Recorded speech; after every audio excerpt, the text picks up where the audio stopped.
antes de que su nombre retumbara en las montañas del Sinaí, antes de que su bastón dividiera las aguas del mar más temido por las naciones antiguas, antes de que su voz se convirtiera en el eco de los mandamientos divinos. Existió un niño marcado para morir. Sin embargo, la historia del hombre que habló con Dios no comienza con portentos, sino con un decreto de muerte. Y aún así, el cielo intervino de una forma que ningún imperio pudo detener. Esta es la historia del líder más influyente del Antiguo Testamento. Un hombre que desafió a un imperio, caminó entre milagros, y sostuvo conversaciones con el Dios vivo, como ningún otro. Esta es la historia de Moisés, el hombre elegido para cambiar el destino de una nación y revelar la voz del Todopoderoso. La historia de Moisés inicia en el momento más oscuro de Israel. El imperio egipcio, temeroso del crecimiento del pueblo hebreo, decretó la muerte de todo niño varón recién nacido. Era una sentencia diseñada para extinguir un futuro,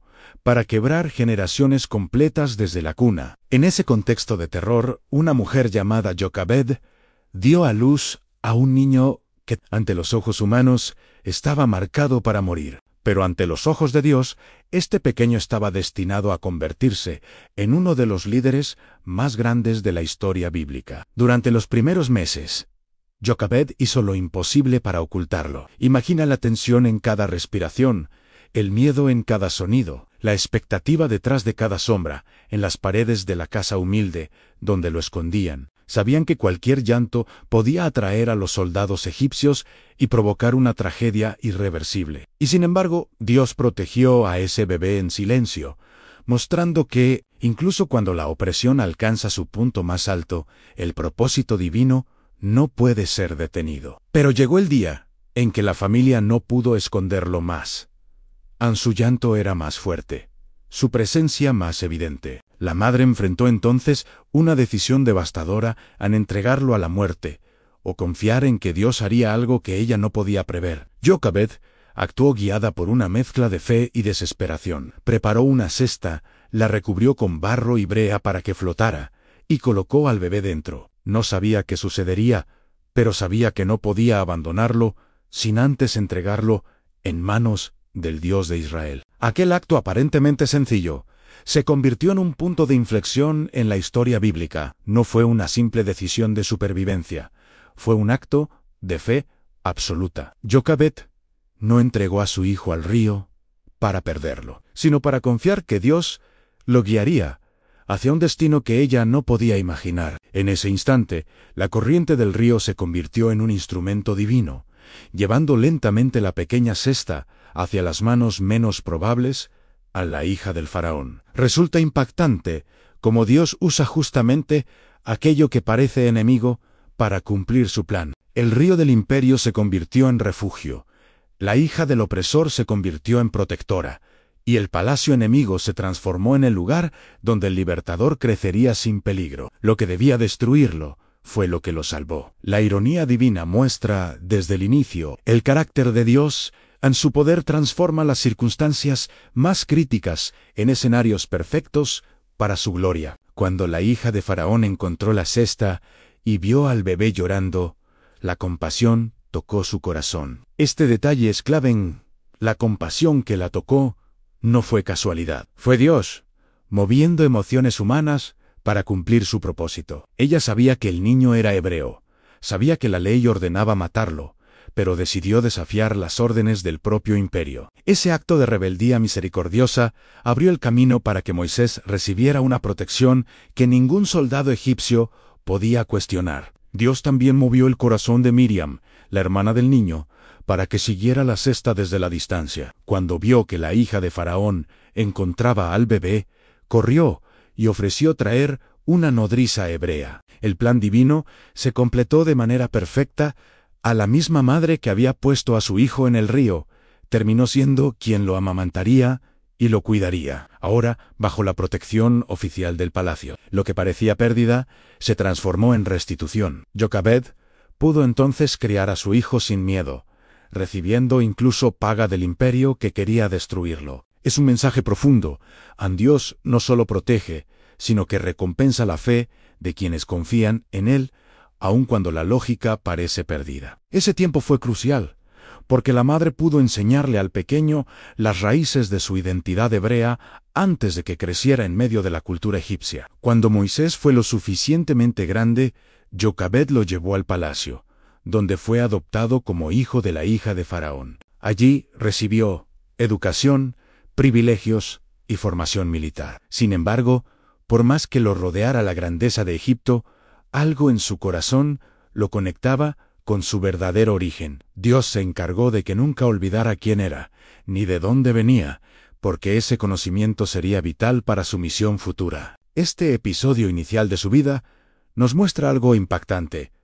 Dios preparó a Moisés en dos mundos distintos para una misión que requería entender ambos. Por un lado, aprendió la fe, la identidad y las promesas del Dios de Israel en los brazos de su madre. Por otro, recibió la formación intelectual, política y estratégica del imperio más poderoso del mundo. Ninguno de los dos entornos era suficiente por sí solo. Ambos eran necesarios para formar al futuro libertador. La doble crianza de Moisés representa la manera en que Dios trabaja con perfección. Nada es casual, nada es desperdiciado, nada es accidental. Hasta aquello que parece contrario al propósito se convierte en herramienta divina. Lo que Egipto pensó que era un acto de compasión humana, Dios lo utilizó como plataforma para formar al único hombre que se enfrentaría cara a cara con el faraón. Además, la historia del niño en la cesta nos revela cómo Dios interviene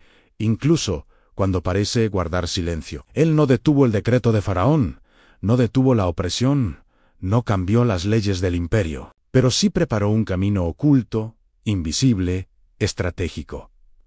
Dios no siempre evita la tormenta. Muchas veces guía la barca en medio de ella.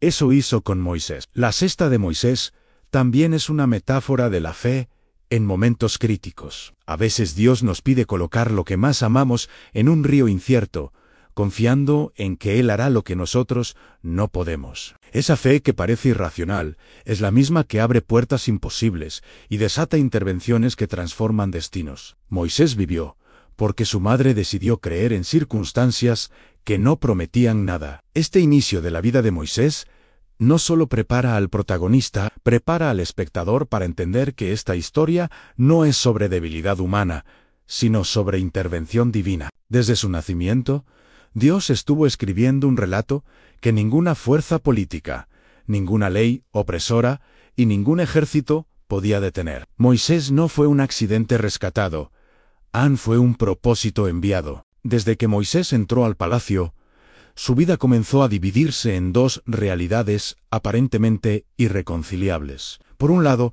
era tratado como un príncipe, rodeado de lujos, educación, música, ciencias, arquitectura y disciplinas militares. Por el otro, llevaba en su interior una identidad que no podía borrar. Era hebreo, descendiente de un pueblo oprimido, esclavizado y empujado al límite de la supervivencia. Esta dualidad no fue un error del destino, fue el diseño preciso de Dios para moldear el liderazgo más extraordinario del Antiguo Testamento. Los egipcios veían en Moisés a un futuro líder capaz de grandes cosas.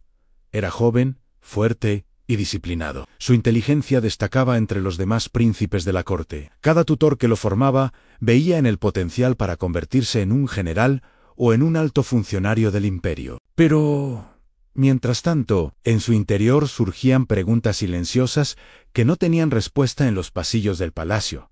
¿Por qué mis rasgos no son egipcios? ¿Por qué mi nombre no es común aquí? ¿Por qué siento que pertenezco a otro lugar? Esa tensión interna sería clave para prepararlo a enfrentar un propósito que aún desconocía. Aunque Faraón lo veía como un hijo adoptivo, Moisés podía percibir cada día que no encajaba del todo. La grandeza y el esplendor del palacio contrastaban con algo que ardía en su corazón, una sensibilidad profunda hacia la injusticia, un espíritu que no toleraba el abuso del poderoso sobre el débil. Esta sensibilidad no venía de la educación egipcia, venía de su origen hebreo. Dios estaba preservando, de manera invisible, las raíces espirituales que lo conectarían con su verdadera misión. A medida que Moisés crecía, comenzó a observar con mayor claridad la realidad de los hebreos. Cuando salía en caravanas oficiales, Veía filas interminables de esclavos trabajando bajo el sol, llevando cargas imposibles, recibiendo azotes sin razón, siendo tratados como animales por los capataces egipcios. Cada mirada de dolor, cada grito ahogado, cada gesto de resignación se clavaba en el corazón del joven príncipe. Era como si algo dentro de él entendiera que ese sufrimiento estaba conectado con su propia sangre. El contraste entre los dos mundos no solo lo confundía, lo formaba. Moisés aprendió a moverse con soltura en las ceremonias del palacio, pero también aprendió a observar desde lejos a los hebreos que trabajaban en silencio. Esa dualidad creó en él una compasión que ningún egipcio poseía y una autoridad que ningún hebreo podía reclamar. Era un hombre moldeado para comprender ambas perspectivas, un puente viviente entre opresores y oprimidos. Con el paso del tiempo, Moisés se convirtió en un experto en tácticas militares, arquitectura y diplomacia. Los egipcios se enorgullecían de su capacidad para resolver conflictos y dirigir grupos. Sin embargo, cada logro dentro del palacio le recordaba que su corazón estaba dividido. Había noches en las que, desde lo alto de los balcones reales, observaba las luces lejanas de los campesinos hebreos y se preguntaba qué sentirían ellos mientras dormían sobre el polvo sin esperanza de libertad. Una de las escenas más decisivas ocurrió cuando comenzó a escuchar comentarios racistas y despectivos sobre los hebreos dentro del palacio. Muchos egipcios veían a los hebreos como seres inferiores, como propiedad sin valor. Cada palabra de desprecio no solo lo irritaba, lo hería, era como si insultaran una parte de él que aún intentaba comprender. Moisés no sabía cómo reaccionar, pero esa indignación silenciosa se acumuló en su interior como brasas que el viento del destino encendería pronto. Un día, Moisés observó secretamente a un grupo de hebreos descansando tras una jornada de labor. Los vio compartir migajas de pan, hablar en voz baja y mirar con miedo a los soldados que los vigilaban. Aunque no hablaban con él, Moisés sintió una conexión inexplicable con ellos. No eran sus compañeros de palacio, pero tampoco eran desconocidos. Algo profundo lo unía a ese pueblo humillado, como si su alma recordara lo que su mente aún no sabía que existía. La formación que recibió Moisés en el palacio era algo que ningún hebreo tenía acceso a recibir. Dios permitió que aprendiera los secretos políticos, económicos y militares del imperio para que, en el momento indicado, supiera cómo enfrentarlo. Moisés no fue formado únicamente para sobrevivir dentro de Egipto. Fue formado para destruir sus cadenas desde afuera. Cada clase, cada entrenamiento, cada conversación en el palacio era parte de un plan más grande que Moisés no alcanzaba a ver. Sin embargo, aunque Moisés disfrutaba de comodidades y honores, su espíritu no podía descansar. Había un llamado invisible que no le permitía sentirse completamente satisfecho con la vida palaciega. Esa incomodidad espiritual no era debilidad. Era la voz de Dios formándolo desde adentro. Dios no siempre llama con truenos o visiones. Muchas veces llama con una inquietud que crece sin explicación hasta volverse imposible de ignorar. Llegó un momento en que Moisés no pudo seguir mirando la esclavitud desde la distancia. Su corazón, dividido entre dos mundos, comenzó a buscar respuestas. Quería entender quién era realmente. ¿Por qué se sentía tan distinto? ¿Por qué aquel sufrimiento ajeno parecía afectarlo más que a los mismos egipcios? El propósito estaba naciendo, aunque él aún no lo comprendía. El choque entre su identidad hebrea y su vida egipcia se intensificó con cada día. Para los egipcios, Moisés era un príncipe. Para los hebreos, era un extraño. Esta mezcla de rechazo y aceptación sería la base de su liderazgo futuro. Un libertador no podía ser completamente hebreo ni completamente egipcio. Tenía que ser alguien capaz de transitar entre ambos mundos para enfrentarlos con autoridad divina. Y sin embargo, Moisés no imaginaba que esa tensión interna era la antesala de su llamado. El conflicto personal que vivía era exactamente lo que lo prepararía para el día en que se convertiría en la voz de Dios ante un faraón desafiante, y al mismo tiempo en el líder amado aunque con frecuencia incomprendido por Israel durante décadas. La vida de Moisés enseña que a veces Dios nos coloca en escenarios que parecen contradictorios. Nos muestra dos mundos, dos identidades, dos caminos, y permite que esa tensión nos forme. No es confusión, es preparación. Moisés fue construido entre dos mundos porque su misión futura requería comprenderlos a ambos con profundidad. La vida de Moisés llegó a un punto de quiebre el día en que salió del palacio y observó, no como príncipe egipcio, sino como hebreo, el sufrimiento de su pueblo. Aquella mañana no era diferente de las demás para los egipcios, pero para Moisés fue un día diseñado por Dios para enfrentar la verdad de quién era realmente. Al ver a un egipcio golpeando brutalmente a un hebreo indefenso, algo se quebró dentro de él. No fue un impulso irracional. Fue el despertar de un llamado que llevaba años creciendo en silencio. Moisés había visto injusticias antes, pero ese momento fue distinto. Ya no pudo mantenerse como espectador. El abuso frente a él despertó la mezcla de identidad, compasión y fuego interno que Dios había sembrado desde su nacimiento. Era como si todos los años de tensión entre sus dos mundos convergieran en un solo instante. En los ojos del hebreo maltratado, Moisés vio un reflejo de sí mismo en un hombre atrapado entre el dolor y la impotencia. Antes de actuar, Moisés miró a un lado y al otro. No buscaba esconder un crimen, buscaba asegurarse de que nadie interrumpiera un acto que él consideraba justicia. En ese instante, tomó una decisión que cambiaría para siempre el rumbo de su vida. Fue movido por la indignación, por la identidad que comenzaba a reclamarlo y por un sentido profundo de responsabilidad hacia su pueblo. La fuerza y la preparación militar que había recibido en Egipto se combinaron con su corazón hebreo en un solo movimiento decisivo. Cuando Moisés atacó al egipcio, y éste murió, no fue simplemente un acto de violencia, fue un acto que rompió para siempre la línea que lo unía al palacio. En ese momento, dejó de ser, en su interior, un príncipe egipcio. La muerte del egipcio no solo marcó el fin de una vida, sino el comienzo del éxodo personal de Moisés.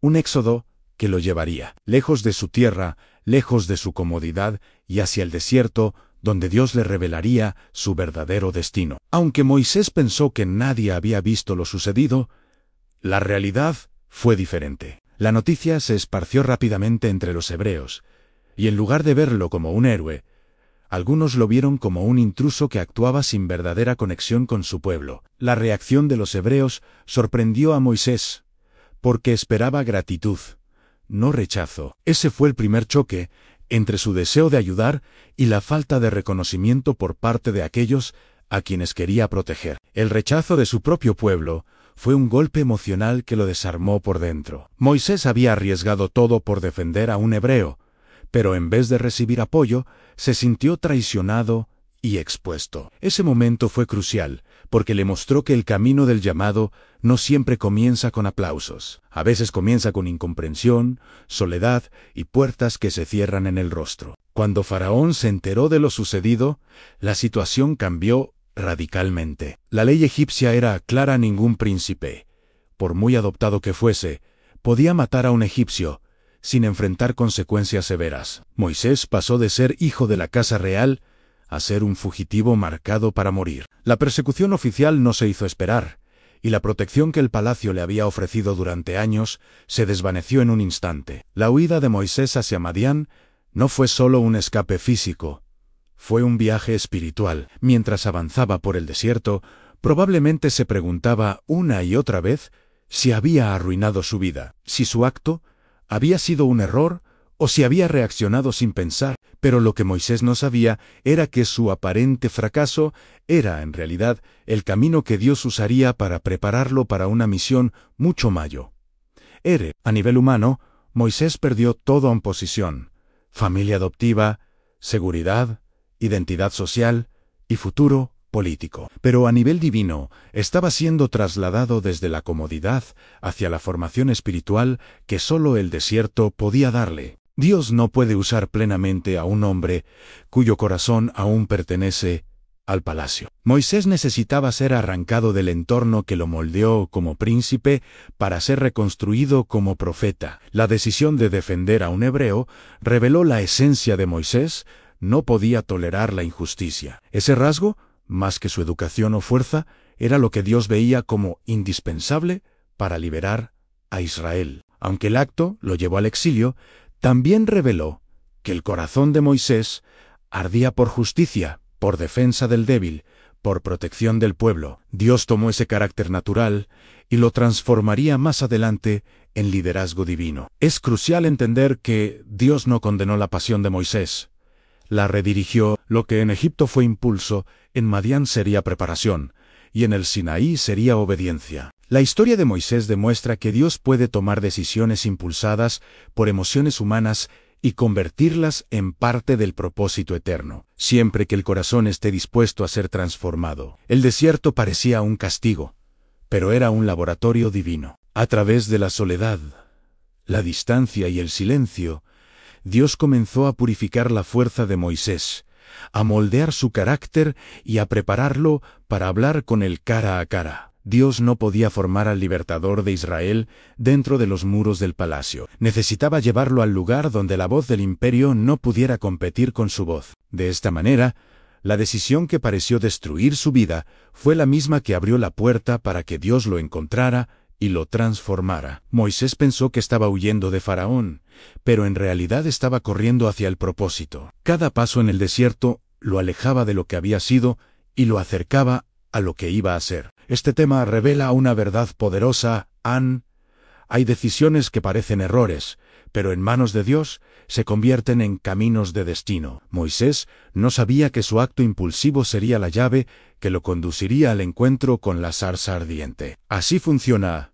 Dios transforma lo que parece un fracaso en el punto de partida de una misión eterna. Cuando Moisés llegó a las tierras de Madián, venía emocionalmente quebrado, físicamente agotado y espiritualmente confundido. El hombre que había sido príncipe en el palacio más poderoso del mundo, ahora vagaba como un fugitivo sin rumbo, intentando comprender cómo había perdido todo en tan poco tiempo. Sin embargo, lo que parecía un exilio sin propósito era, en realidad, la antesala de la transformación más profunda que viviría en su vida.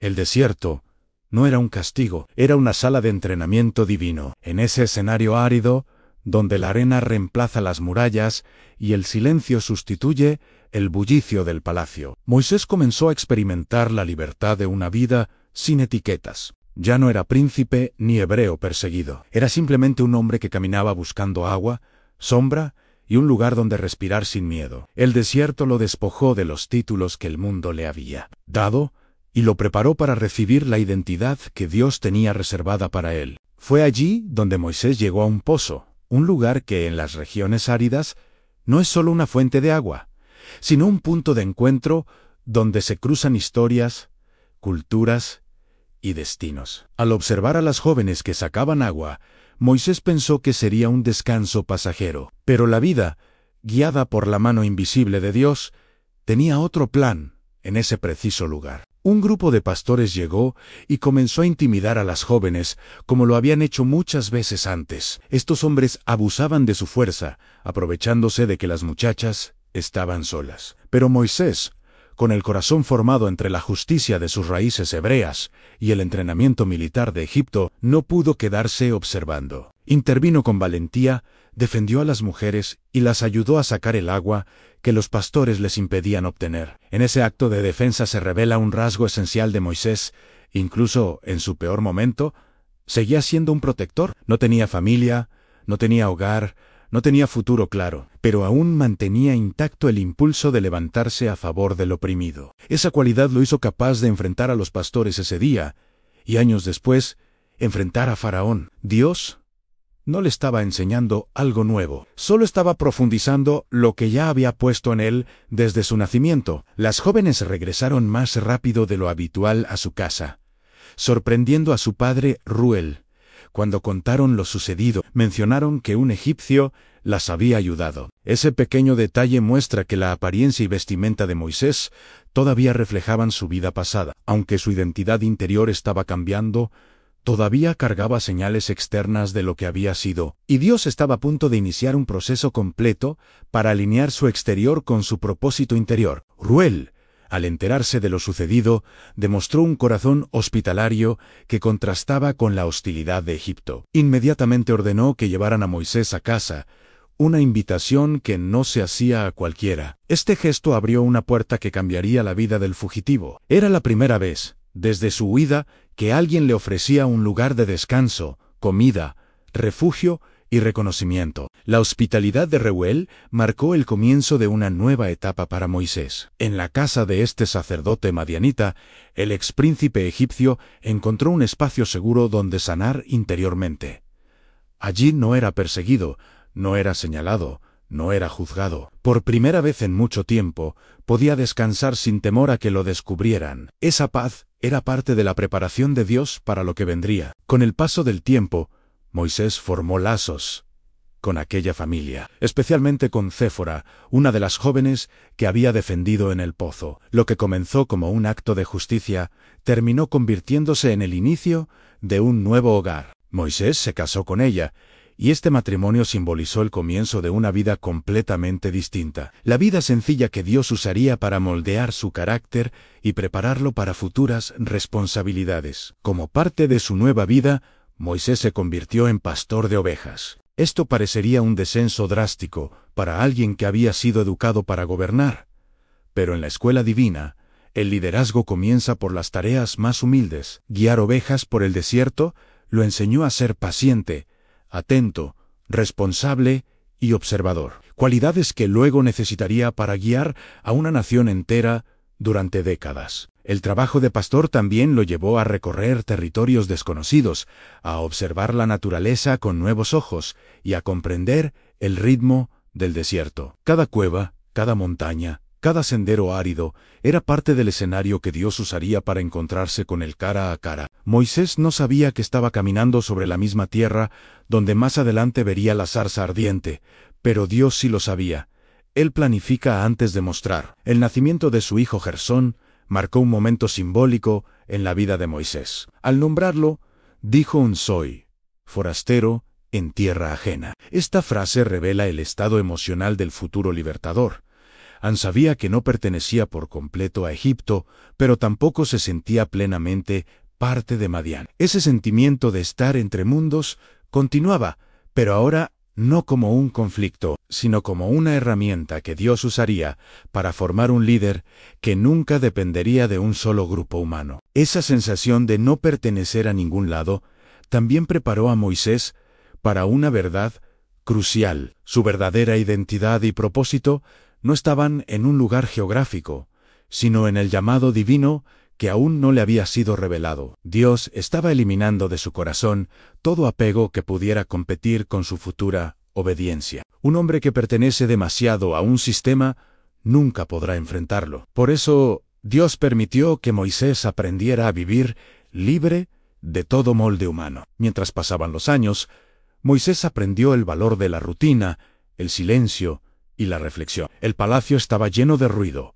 órdenes, jerarquías y actividad constante. El desierto, en cambio, estaba lleno de espacio para pensar, observar y escuchar. Lo que parecía vacío era, en realidad, el ambiente perfecto para aprender a escuchar la voz de Dios. Solo quien aprende a escuchar en él. Silencio puede reconocer a Dios en el fuego. Mientras Moisés vivía en Madián, formando una familia y adaptándose a una vida sencilla. En Egipto, el sufrimiento del pueblo hebreo seguía intensificándose. La muerte del faraón que intentó matar a Moisés no cambió la realidad de los esclavos. Al contrario, un nuevo faraón llegó al poder con mayor ambición y desprecio hacia Israel. Las cargas aumentaron, la opresión se volvió aún más cruel, y la esperanza parecía desaparecer entre los gritos ahogados del trabajo forzado. Era como si Egipto intentara aplastar no solo sus cuerpos, sino también su espíritu. Los hebreos trabajaban desde antes de que el sol se levantara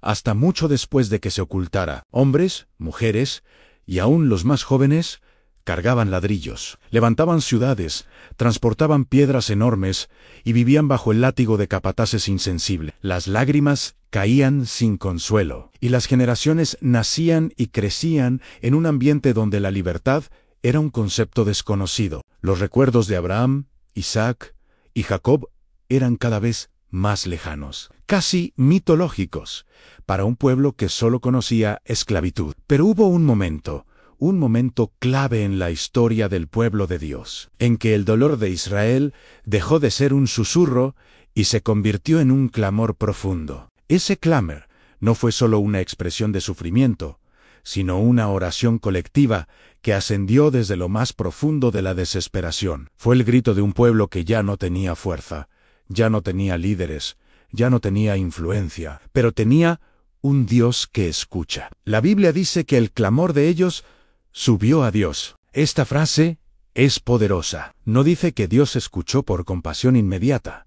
Dice que el clamor subió. Eso significa que la oración atravesó la opresión, atravesó la angustia y atravesó el silencio aparente. Cada lágrima, cada suspiro, cada oración pronunciada en la oscuridad se convirtió en un eco que llegó al cielo, donde Dios nunca ha dejado de escuchar. Aunque parecía que Dios guardaba silencio, la Escritura afirma que Él recordó su pacto con Abraham, Isaac y Jacob.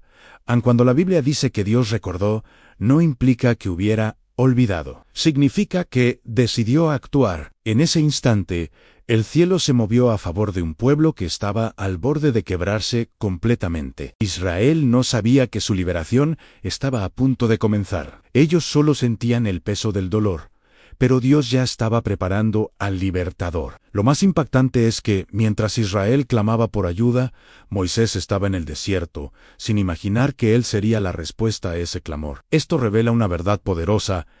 Dios prepara la respuesta antes de que llegue la crisis. Antes de que Israel supiera que necesitaba un libertador, Dios ya estaba moldeando a uno. Y mientras Moisés pensaba que su vida había tomado un rumbo sin propósito, Dios estaba completando la formación del hombre que cambiaría la historia. El contraste entre Egipto y Madián en ese momento era profundo. En Egipto reinaba el sufrimiento. En Madián, Moisés aprendía la paciencia. En Egipto, el pueblo se sentía abandonado. En Madián, Dios estaba trabajando en silencio. Esa dualidad demuestra que Dios escucha tanto al que clama como al que está siendo preparado. A veces sentimos que Dios no responde, cuando en realidad está formando la respuesta en el tiempo exacto. El clamor de Israel también nos enseña que cuando un pueblo se une en dolor y fe, sus oraciones llegan al corazón de Dios.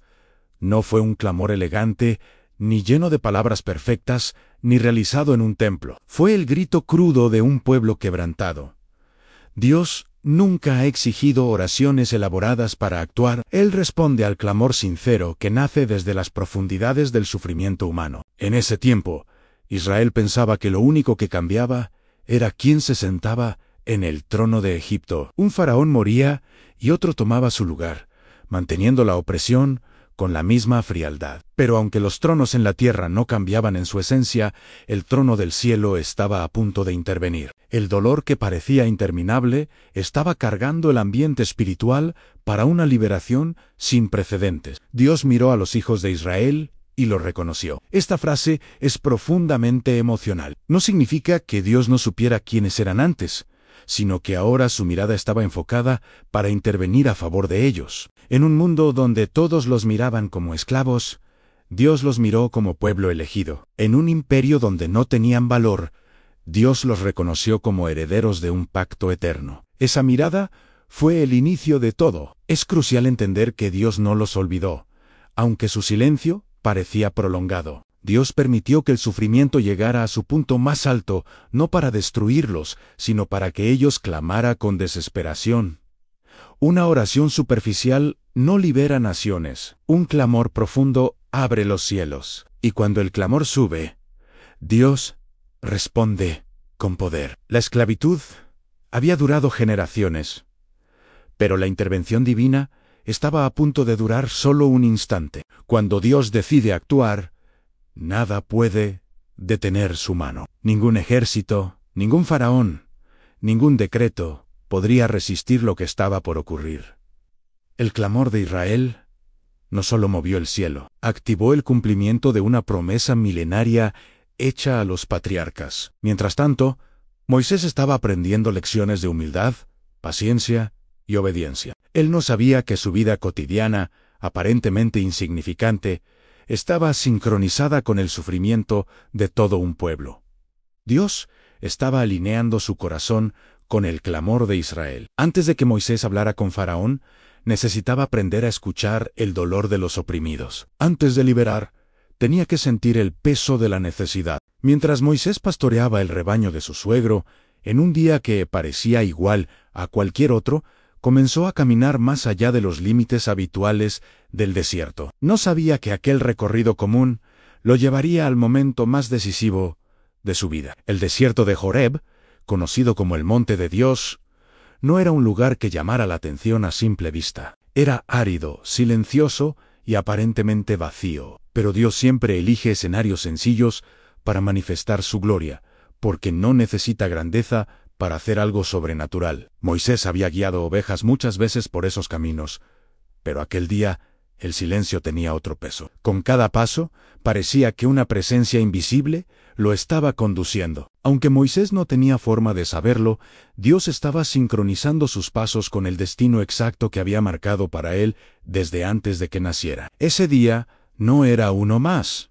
Era el día en que su propósito despertaría por completo. Fue entonces cuando Moisés vio algo que interrumpió la rutina del desierto, una zarza envuelta en fuego, pero que no se consumía. El fuego ardía con intensidad, pero las ramas no se deshacían. Era un fenómeno imposible, un evento que rompía todas las leyes naturales que Moisés conocía. Él había visto incendios antes. El desierto podía arder fácilmente bajo el calor. Pero esto no era fuego común, era fuego divino. Un fuego que revela, transforma y llama. La reacción de Moisés muestra su humildad y curiosidad. Se acercó para observar de cerca. No huyó, no lo ignoró, no lo descartó como una alucinación. Ese gesto sencillo, acercarse, se convirtió en el primer acto de obediencia en su llamado. Dios no le habló mientras él observaba desde lejos. Dios esperó a que Moisés se acercara. El acercamiento humano precede a la revelación divina. Y así ocurrió. Cuando Moisés se acercó lo suficiente, una voz lo llamó desde el fuego. Su nombre resonó en el silencio del desierto. Moisés, Moisés. No era un llamado autoritario, sino uno personal.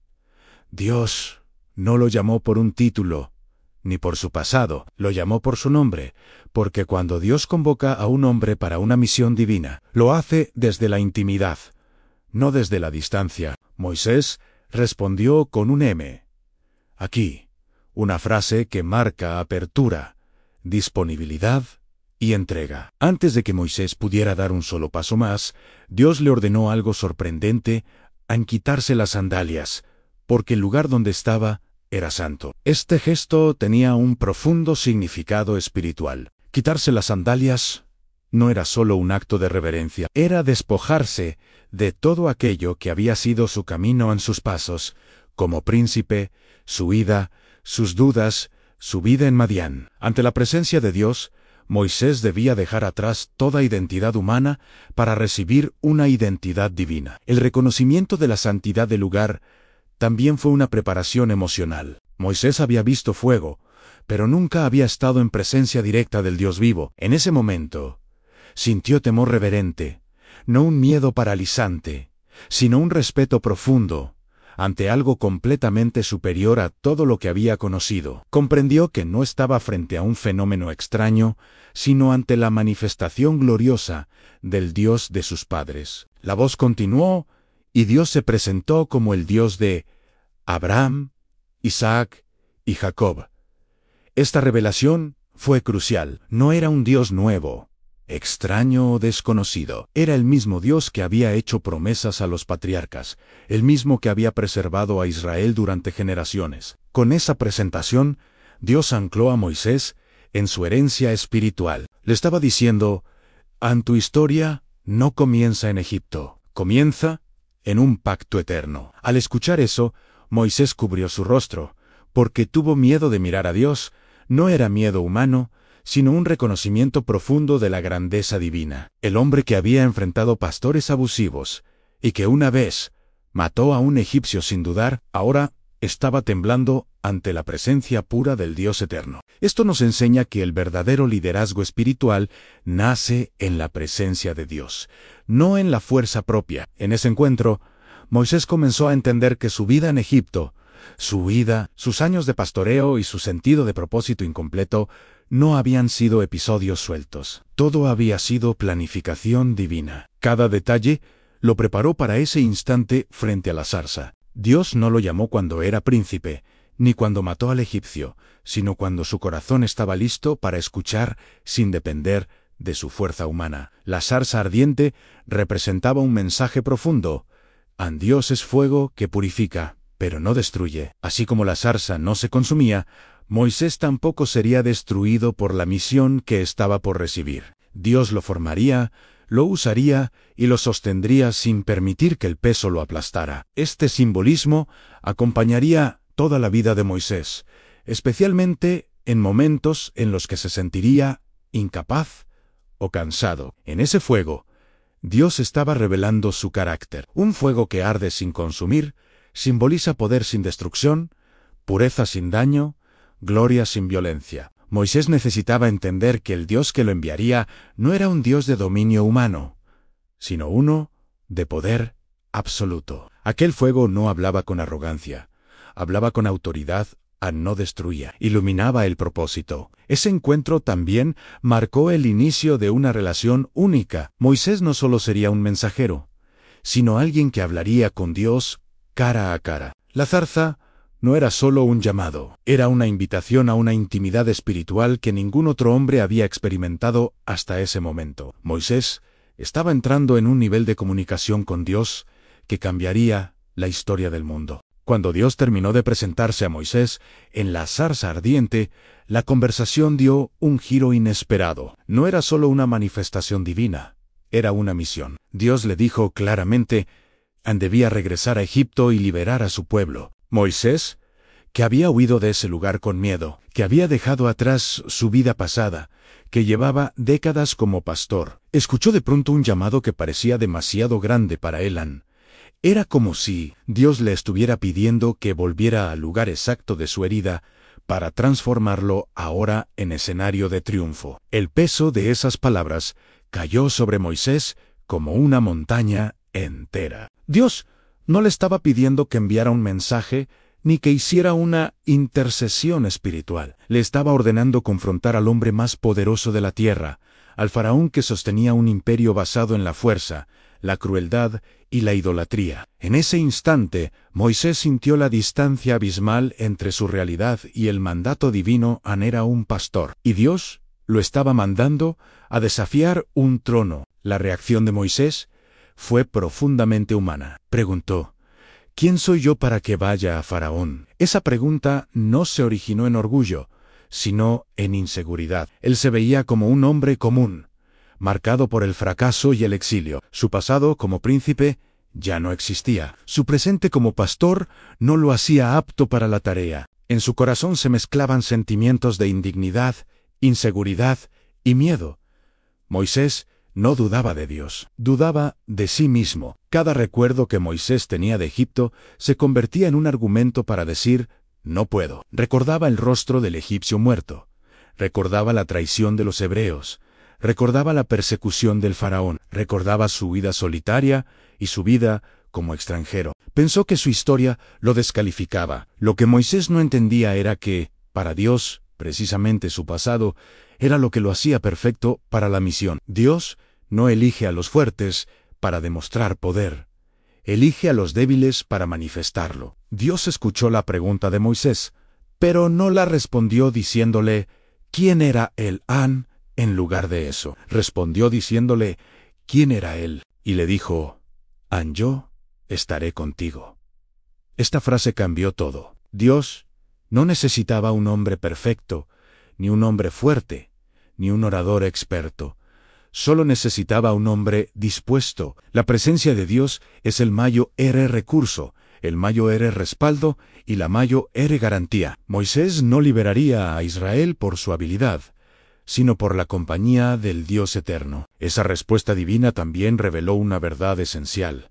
El llamado no depende de la capacidad humana, sino de la presencia divina. Moisés quería garantías basadas en su fuerza, pero Dios le dio garantías basadas en su identidad. Cuando Dios envía, Dios respalda. Cuando Dios llama, Él capacita. Moisés aprendió que no debía mirarse a sí mismo para saber si podía hacerlo, sino mirar a aquel que lo estaba enviando. Sin embargo, el choque emocional dentro de Moisés era real. Había construido una vida tranquila en Madián. Tenía una familia, un trabajo estable y una rutina sin riesgos. El llamado lo sacudía, porque implicaba abandonar la seguridad que había encontrado después de años de dolor. Esta tensión entre comodidad y propósito es algo que todos los llamados por Dios han experimentado. Dios siempre llama hacia lo incómodo, hacia lo imposible, hacia lo que supera nuestra fuerza humana. En su interior, Moisés también luchaba con el temor de dirigirse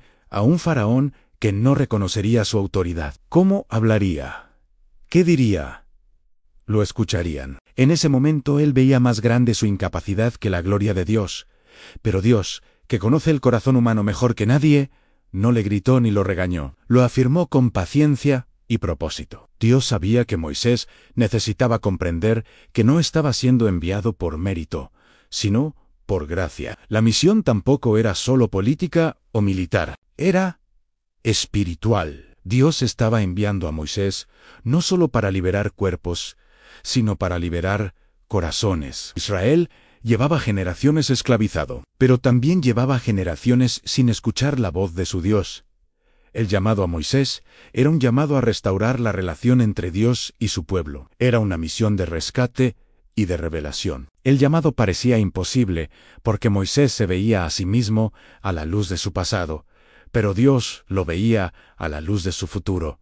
Moisés veía su huida, Dios veía su liberación. Moisés veía su miedo, Dios veía su autoridad.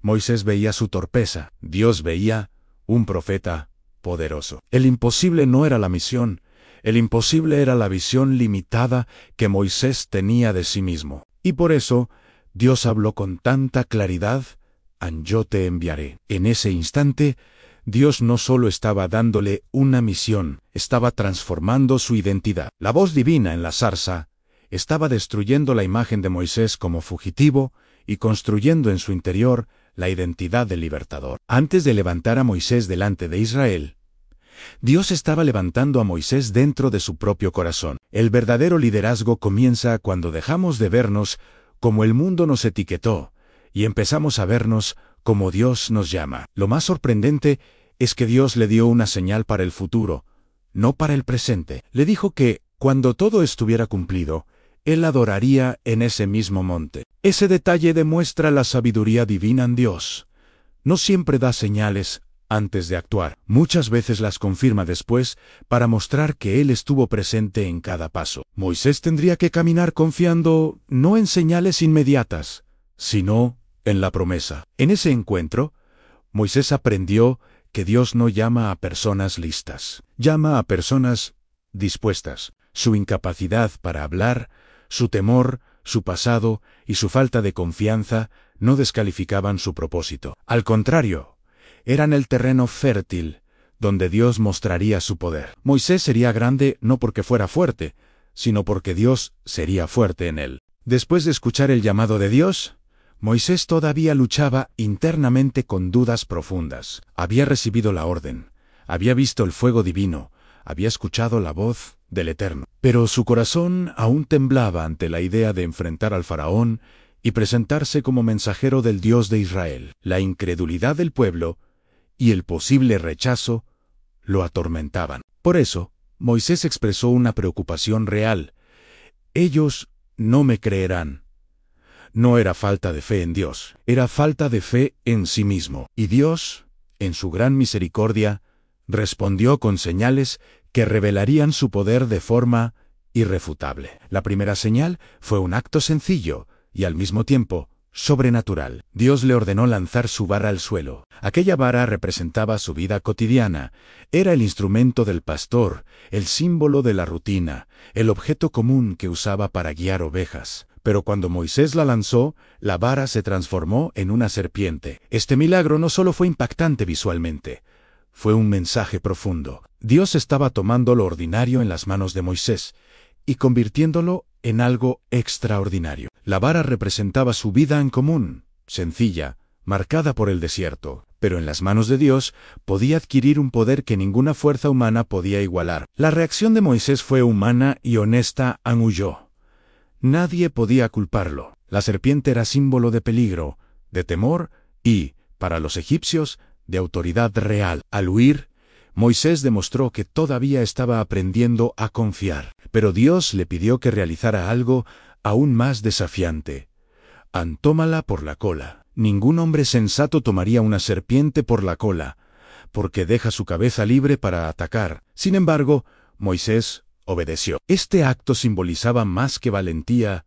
Representaba que, a partir de ese momento, Moisés debía aprender a actuar no según la lógica humana, sino según la instrucción divina. Cuando Moisés tomó la serpiente, volvió a convertirse en vara. Este ciclo, vara, serpiente, vara, tenía un mensaje claro. Dios controla la naturaleza. Dios controla el peligro, Dios controla la autoridad y Dios controla el propósito. Lo que era débil podía volverse poderoso, y lo que era peligroso podía volverse seguro. Todo dependiendo de quién lo sostuviera. Con esta señal, Dios estaba mostrando que Él convertiría la debilidad de Moisés en fuerza y su miedo en herramienta de milagros. La segunda señal fue aún más personal. Dios ordenó a Moisés que colocara su mano dentro de su pecho. Bajo su manto, cuando la sacó, estaba leprosa, blanca como la nieve. La lepra, en la antigüedad, no era solo una enfermedad física, era símbolo impurezau de juicio y de muerte lenta. Ver su mano en ese estado debió causar un impacto emocional profundo. Posteriormente, Dios le ordenó que volviera a colocarla dentro del manto y, al sacarla de nuevo, estaba completamente sana. Esta señal revelaba que Dios no solo tenía poder sobre las cosas externas, sino también sobre la vida humana misma. La lepra representaba la fragilidad del ser humano, pero al sanarla, Dios mostraba que Él tiene el poder para restaurar lo que está dañado, purificar lo que está corrupto y devolver vida donde hay muerte. Moisés debía comprender que el Dios que lo enviaba no era solo un Dios que transforma objetos, era un Dios que transforma personas. Esta señal no solo era para convencer a Israel, era para convencer a Moisés de que Dios podía sanar sus heridas del pasado, sus inseguridades y su identidad quebrada. La tercera señal tenía un propósito aún más profundo. Dios le dijo a Moisés que, si Israel no creía después de ver las dos primeras señales, tomara agua del río Nilo y la derramara en tierra, y esa agua se convertiría en sangre. Este milagro no era solo una demostración de poder, era una confrontación directa a los dioses de Egipto. El Nilo era considerado sagrado, fuente de vida, prosperidad y estabilidad nacional. Convertir sus aguas en sangre sería una declaración abierta de que la vida del imperio estaba bajo el control del Dios de Israel. Este milagro anunciaba, sin decirlo explícitamente, que el conflicto con Egipto no sería político, sino espiritual. Dios estaba mostrando que la vida que Egipto creía controlar sería interrumpida por el poder divino. La sangre representa juicio, pero también representa vida en las Escrituras. Por eso, esta señal contenía un mensaje doble. Para Egipto sería juicio, para Israel sería una promesa. La sangre anunciaría el fin de su esclavitud. Cada señal tenía una razón, una enseñanza y un mensaje, no solo para los hebreos, sino para Moisés. Dios estaba realizando una obra interna en él, antes de realizar una obra externa a través de él en la vara. Transformada enseñaba obediencia, la mano leprosa, y luego sana, enseñaba confianza. El agua convertida en sangre enseñaba autoridad divina sobre las naciones. Dios estaba formando al profeta que liberaría al pueblo, no solo informándole, sino transformándolo. Moisés aprendió algo crucial en aquel encuentro. Dios No lo enviaría sin respaldo. No le estaba pidiendo que enfrentara al faraón basado en recuerdos del palacio o habilidades humanas. Lo estaba enviando armado con el poder del cielo. Las señales no eran trucos, eran mensajes vivos de que la misión provenía del Dios que gobierna sobre la vida, la enfermedad, la naturaleza y las naciones. Es importante destacar que Dios no eligió señales complicadas o elaboradas. Usó una vara común, la mano del propio Moisés y el agua del Nilo. Esto nos enseña algo profundo.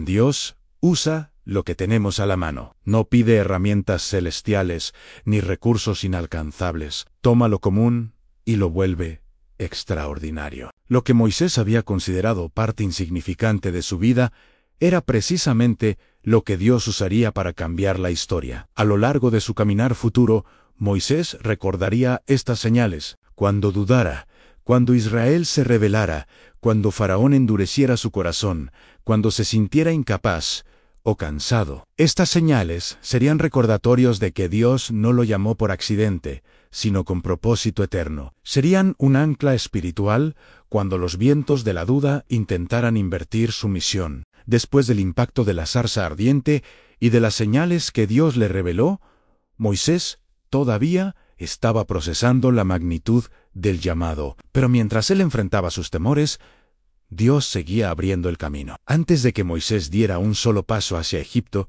Dios le habló de nuevo en los hombres que buscaban matarlo, habían muerto. Este detalle parece pequeño, pero para Moisés significó una liberación profunda. El faraón bajo cuyo mandato Moisés había huido ya no estaba, y con él también habían muerto los testigos de aquel homicidio. Dios estaba despejando el pasado para que Moisés caminara hacia el futuro, sin cadenas de culpa ni miedo. Con esa noticia, Moisés inició su viaje. No regresaba solo, llevaba a su esposa, Séfora, y a sus hijos. Este gesto es significativo. No regresaba como fugitivo, sino como hombre de familia, como líder y como enviado de Dios. En su regreso, no era una carrera desesperada, era un acto deliberado y obediente. El hombre que una vez salió huyendo ahora caminaba por el mismo desierto con una misión divina, sostenido por un llamado que trascendía su historia personal. A medida que avanzaba, Moisés llevaba en su mano la vara de Dios. Ya no era simplemente la vara del pastor, sino el instrumento del poder divino. Cada vez que la tomaba, recordaba las señales que Dios le había mostrado. Esa vara representaba un pacto visual entre Dios y él. Era su recordatorio diario de que no regresaba a Egipto en su nombre, sino en el nombre del Dios que controla la vida, la muerte y las naciones. Durante el camino, Dios le habló de nuevo y le reveló algo crucial a Faraón: endurecería su corazón. Este detalle era esencial. Dios no quería que Moisés se confundiera ni se desanimara cuando se encontrara con resistencia. Le estaba advirtiendo que la batalla sería espiritual, no política. Faraón no sería convencido fácilmente, porque Dios mostraría su gloria a través de cada confrontación. El rechazo de Faraón no sería un fracaso para Moisés, sino parte del plan divino. Dios también le dio instrucciones claras respecto al mensaje que debía llevar.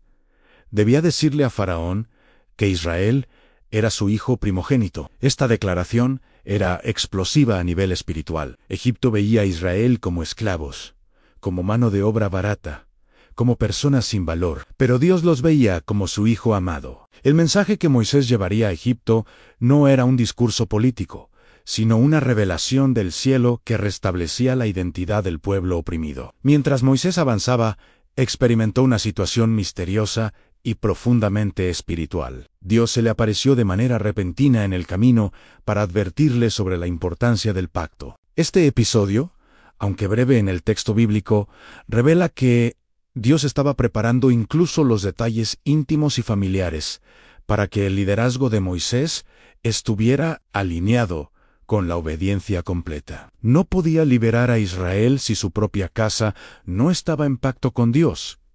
La obediencia es la base del liderazgo espiritual. Este momento también demuestra que Moisés no era un superhéroe espiritual. A pesar de su llamado, Dios continuaba moldeándolo, corrigiéndolo y preparándolo.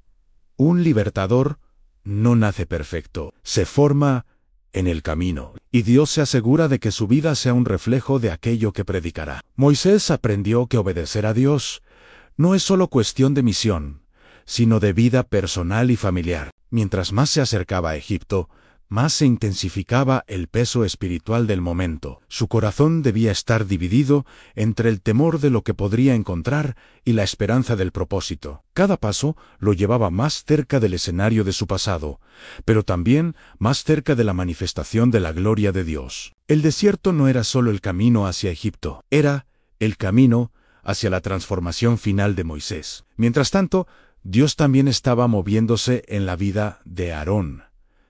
Dios habló directamente con él, ordenándole que fuera al encuentro de Moisés. Este detalle revela la precisión del plan divino. Mientras Moisés caminaba desde el desierto hacia Egipto, Aarón caminaría desde Egipto hacia el desierto, y ambos se encontrarían en el monte de Dios. Dios une caminos cuando une propósitos. Ninguno sabía la ruta exacta del otro. Pero Dios, sí.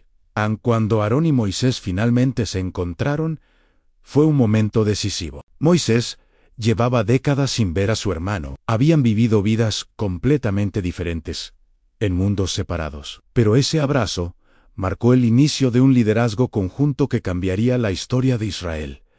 Dios no llamó a Moisés a caminar solo, le dio un compañero, un portavoz, un apoyo que complementaría sus debilidades y fortalecería su misión. Moisés compartió con Aarón todo lo que había visto en la zarza ardiente, la voz divina, las señales, la misión. Aarón escuchó con asombro, pero también con fe. La Biblia no menciona dudas por parte de Aarón. Inmediatamente creyó y se unió a la misión. Este detalle demuestra que, cuando Dios obra, pone en el corazón de las personas la disposición para caminar en el mismo propósito. Moisés no tendría que convencer a Aarón. Dios ya lo había preparado. Los dos hermanos, ahora unidos por propósito celestial, descendieron hacia Egipto, pero no fueron directamente a Faraón.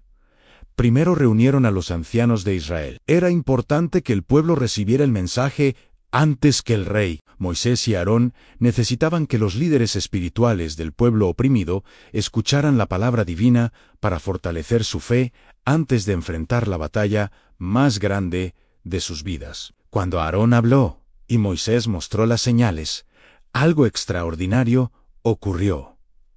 El pueblo creyó. Aunque llevaban generaciones en esclavitud, reconocieron que Dios los había escuchado. El clamor del capítulo anterior ahora tenía respuesta en Israel.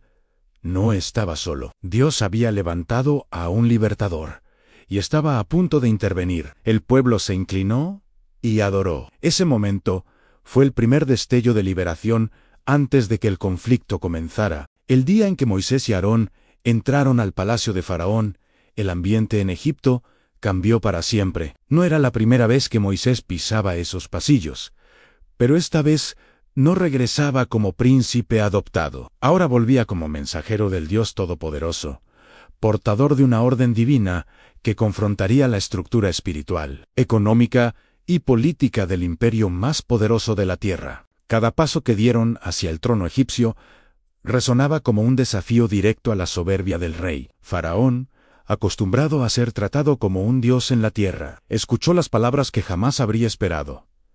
Así dice el Señor, Dios de Israel, deja ir a mi pueblo. No era una petición, era una orden. Moisés no hablaba como un súbdito arrepentido, ni como un fugitivo que regresaba suplicando misericordia. Hablaba como embajador de un Dios al que Faraón no reconocía, pero que estaba a punto de conocer por la fuerza de los milagros y los juicios. La respuesta de Faraón reveló la raíz espiritual del conflicto. ¿Quién es el Señor para que yo obedezca su voz? Para un rey que era venerado como hijo de Ra, el dios solar, aceptar la existencia del Dios de Israel era aceptar que no era todopoderoso.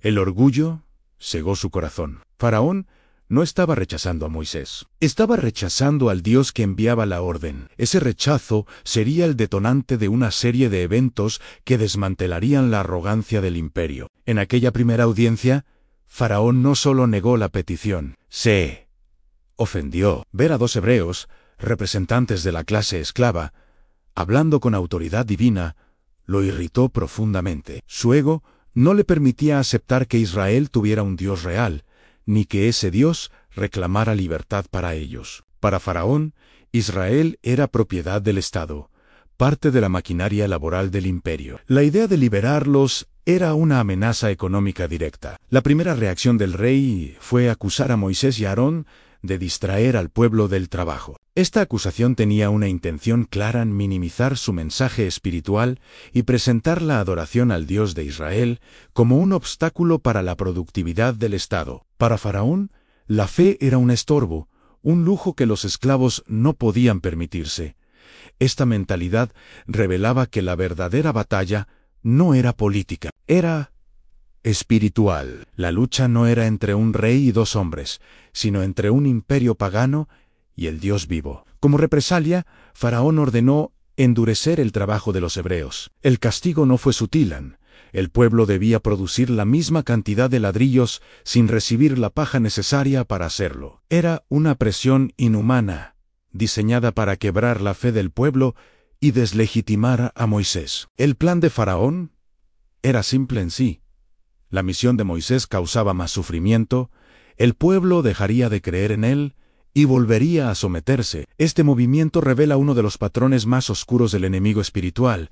Cuando alguien se acerca a Dios, la presión antes del milagro. Viene el conflicto. Antes de la liberación viene la oposición. Israel debía aprender que la obediencia a Dios no siempre trae alivio inmediato. A veces trae una batalla más intensa antes de la victoria. Los capataces egipcios obedecieron la orden con crueldad. Las jornadas se volvieron insoportables. El pueblo debía buscar paja por su cuenta y aún así cumplir la misma cuota diaria. El cansancio, el dolor y la desesperación crecieron aún más. Esta estrategia era calculada a Faraón.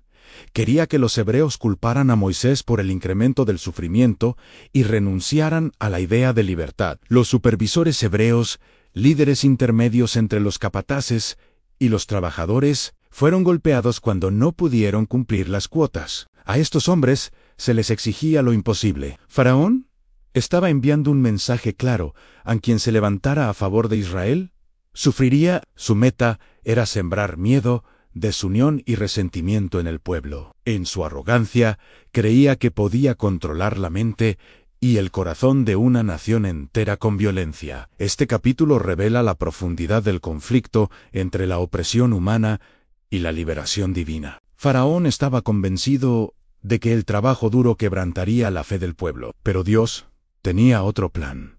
El sufrimiento sería el escenario donde Israel comenzaría a anhelar no solo libertad física, sino también espiritual. Dios estaba despertando el deseo de salvación en un pueblo que había olvidado su identidad. Para Moisés, la situación también era un golpe emocional. Había obedecido el llamado, había hablado con valentía, había usado las señales divinas, y en lugar de ver alivio, presenció un incremento en la opresión. Ese contraste lo sacudió profundamente. A veces, obedecer a Dios no da resultados inmediatos. A veces parece que todo empeora antes de mejorar. Pero el proceso de liberación siempre funciona así. Primero, Dios expone la crueldad del opresor para luego destruirla por completo. El conflicto con Faraón también evidenció un principio eterno: la opresión nunca suelta voluntariamente a sus cautivos. El enemigo espiritual jamás libera sin resistencia. Antes de que Israel saliera de Egipto, el corazón del faraón tenía que ser revelado como realmente era orgulloso, cruel y rebelde ante Dios. La dureza del faraón era la plataforma donde Dios mostraría su poder como nunca antes se había visto. La batalla apenas comenzaba, pero esta primera confrontación estableció el tono del resto de la historia. Moisés y Aarón hablando en nombre de Dios, Faraón resistiendo con arrogancia, y un pueblo atrapado entre la fe y el miedo. Cada palabra, cada orden, cada reacción era parte del gran plan divino que culminaría con la destrucción del imperio opresor y la liberación gloriosa del pueblo de Israel. La confrontación entre Moisés y Faraón alcanzó un nivel que ningún imperio había experimentado antes, cuando Dios anunció que enviaría señales y juicios sobre Egipto no eran simples castigos aleatorios, eran mensajes específicos dirigidos tanto al corazón endurecido de Faraón como a los dioses falsos del imperio. Cada plaga fue cuidadosamente enviada para demostrar que el Dios de Israel no era un Dios regional ni limitado, sino el Señor absoluto de toda creación. Egipto, la civilización más avanzada del mundo antiguo, estaba a punto de descubrir que no podía resistir la mano del Eterno. La primera plaga fue un golpe directo al orgullo espiritual de Egipto. El agua del Nilo se convirtió en sangre. El Nilo era considerado una divinidad viviente, fuente de riqueza, agricultura y comercio. Transformarlo en sangre era más que un juicio físico, era una declaración espiritual devastadora. Era como si Dios dijera: en aquello que ustedes consideran su vida, está bajo mi autoridad. Los peces murieron, el río hedía, y la nación entera quedó paralizada. La fuente de su prosperidad se convirtió en símbolo de muerte. La segunda plaga, las ranas, fue una invasión que cubrió toda la tierra. Las ranas eran sagradas en Egipto, debido a su asociación con una diosa de la fertilidad. Dios tomó aquello que ellos adoraban y lo convirtió en una molestia insoportable. Las ranas estaban en las camas, en los hornos, en los palacios y en los campos. Ni los nobles ni los esclavos podían escapar de ellas. Era el recordatorio de que ningún ídolo tiene poder para proteger a sus adoradores cuando Dios envía juicio. La tercera plaga, los piojos o mosquitos, atacó la tierra misma. El polvo se convirtió en insectos que atormentaban a personas y animales. Aquí ocurre algo crucial. Los magos de Egipto, que imitaban las primeras señales, reconocieron que este juicio era dedo de Dios. Ya no podían replicarlo. El poder espiritual de Egipto comenzaba a desmoronarse frente a una fuerza que no podían controlar ni imitar. Este reconocimiento fue la primera grieta en la arrogancia del imperio. La cuarta plaga, las moscas invasoras, marcó un nuevo nivel. Dios hizo una distinción entre Egipto e Israel. Mientras los egipcios sufrían la plaga, las casas de los hebreos estaban completamente protegidas. Esta separación sobrenatural demostraba que el juicio no era un acto de caos, sino de precisión divina.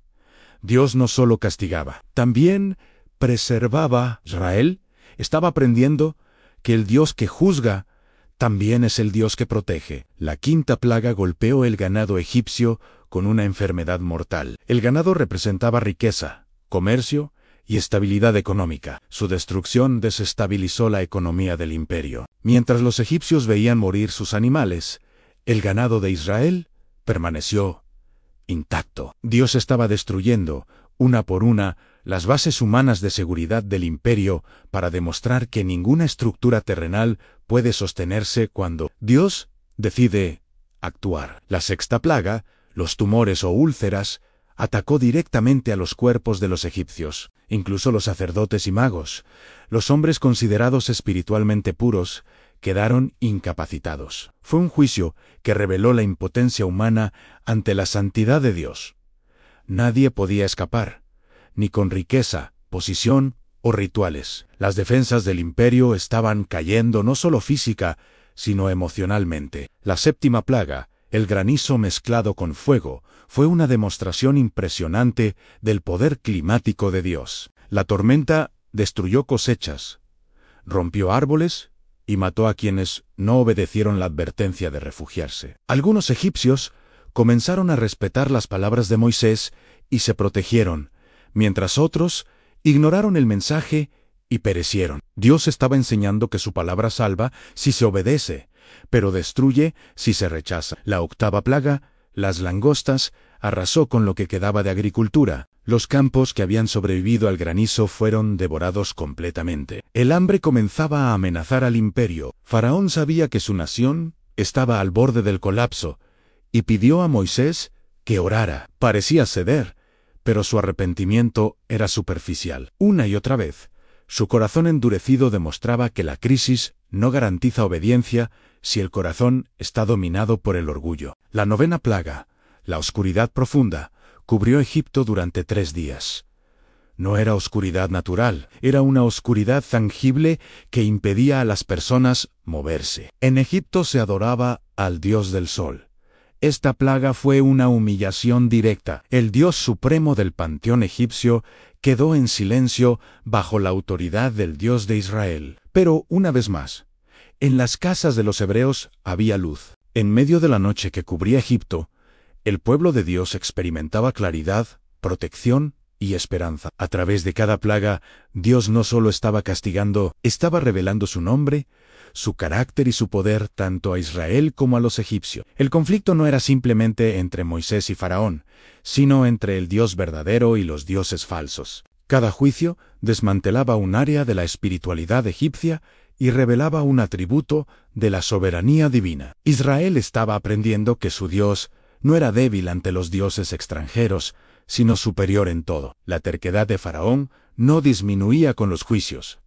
Aumentaba. Su corazón endurecido mostraba que el orgullo humano puede resistir incluso lo sobrenatural cuando se niega a reconocer la verdad. Esta resistencia sería el escenario perfecto para la última y más profunda intervención divina en la muerte de los primogénitos. Dios estaba llevando a Egipto al punto de rendición total, donde comprenderían que la vida misma está en sus manos. A través de todo este proceso, Moisés era transformado. Cada plaga fortalecía su confianza, afirmaba su autoridad espiritual y lo convertía en un líder que hablaba con seguridad, sin temor y con la convicción de que Dios estaba al control. Moisés aprendió que su misión no dependía de la respuesta del faraón, sino de la fidelidad de Dios.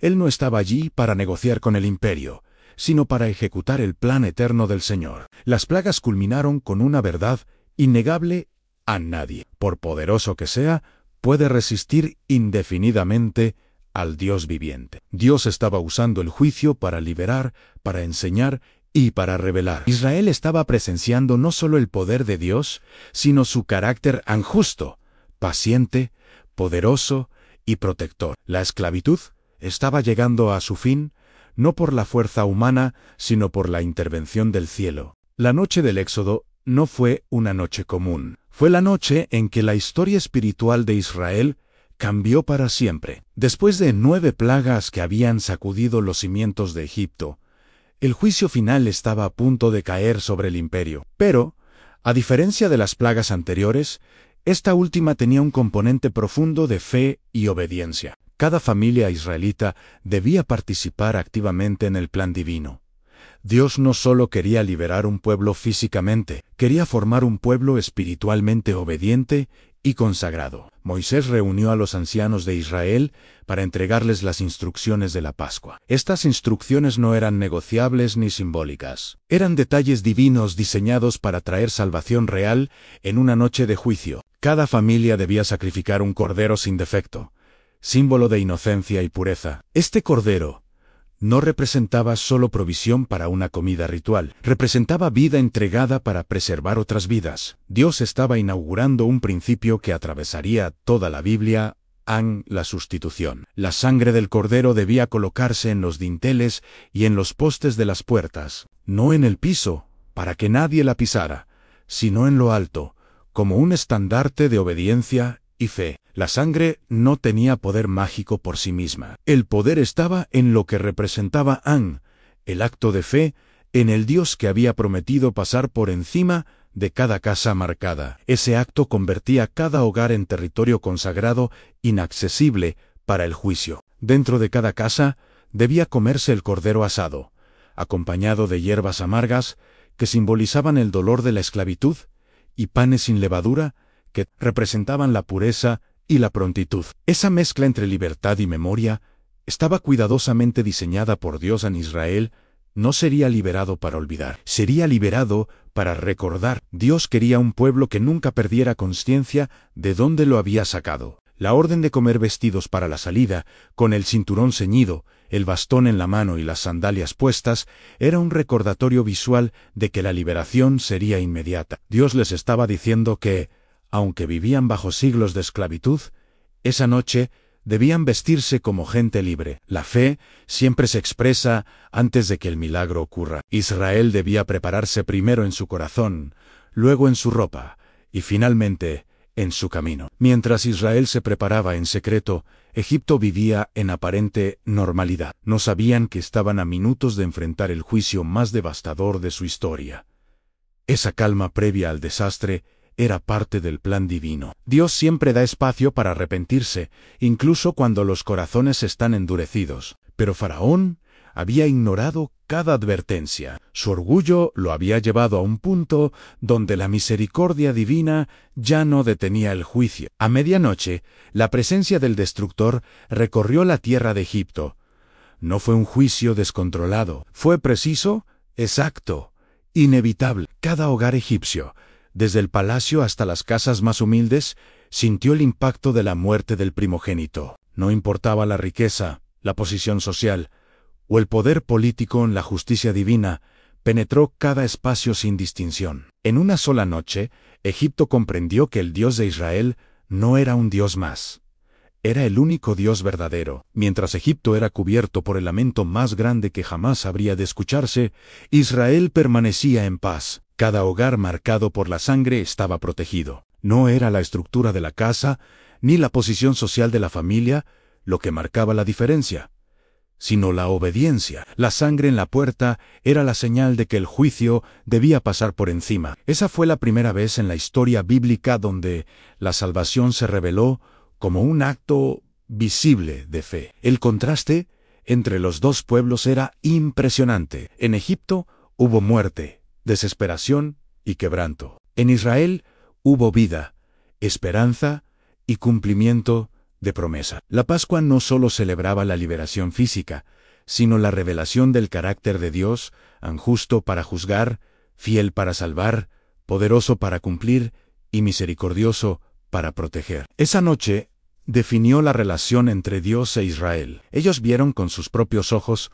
lo que significa ser pueblo escogido. Faraón, quebrado emocionalmente, llamó a Moisés y a Aarón en plena noche. No esperó la mañana ni tuvo fuerza para negociar. Solo pronunció la orden que se había negado a aceptar durante tanto tiempo: han salido de en medio de mi pueblo. El rey, que había desafiado al cielo durante meses, terminó suplicando a los mismos hombres que había despreciado. La grandeza humana siempre se derrumba cuando se enfrenta a la autoridad del Dios eterno. Es importante notar que Faraón no solo permitió que se fueran, los urgió. El imperio que había esclavizado a Israel ahora deseaba deshacerse de ellos lo antes posible. La misma fuerza que antes los oprimía, ahora los empujaba hacia la libertad. Dios no solo iba a liberar a Israel, iba a hacer que su enemigo aceptara y acelerara esa liberación. El poder divino transforma el corazón del opresor para que termine cumpliendo el propósito de Dios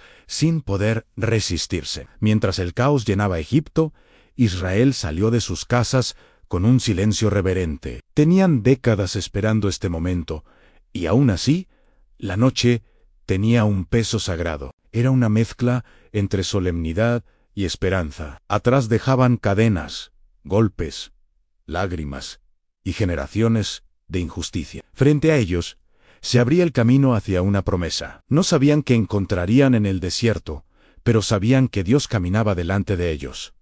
El Éxodo no fue un evento improvisado, fue un cumplimiento calculado del plan divino prometido desde tiempos de Abraham. Esa noche, Israel dejó de ser un pueblo esclavo para convertirse en una nación en camino hacia su destino. La Pascua marcó el inicio de su identidad espiritual. Cada hogar, cada familia, cada niño que salió esa noche era testigo de que Dios cumple aunque pasen siglos. La noche del Éxodo también reveló que la salvación de Dios siempre tiene dos lados: juicio para los que resisten y protección para los que creen. Egipto experimentó el juicio. Israel experimentó la gracia. Esa doble realidad es un espejo que se repetirá a lo largo de toda la historia bíblica.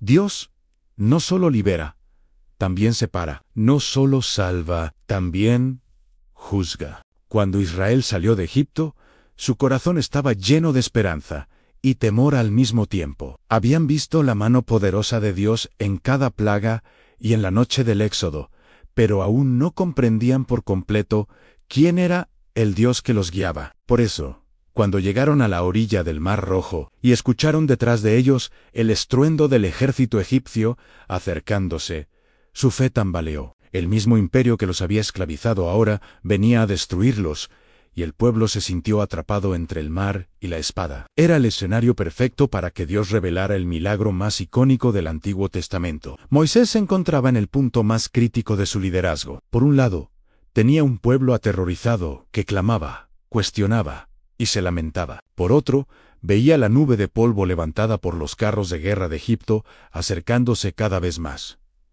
Era un momento en el que el líder humano no tenía alternativas visibles. Los caminos estaban cerrados, el desierto no ofrecía salida, y la lógica decía que no había posibilidad alguna de sobrevivir. Fue entonces cuando Dios habló con una instrucción que rompería todas las leyes humanas en marcha. La orden divina parecía absurda a los ojos del hombre. ¿Cómo marchar hacia un mar profundo e imposible de cruzar? Pero Dios no habla desde la lógica humana, habla desde el poder eterno. Antes de abrir el mar, Dios le ordenó a Moisés levantar su vara, la misma vara que había sido transformada en serpiente, la misma que había señalado plagas y milagros. Dios estaba conectando ese momento con todos los encuentros anteriores, recordándole a Moisés que su poder no había disminuido ni un instante desde la zarza ardiente. Mientras Moisés alzaba su vara, el ángel de Dios que iba delante del pueblo se movió hacia atrás, colocándose entre Israel y el ejército egipcio. La nube que había guiado al pueblo se convirtió ahora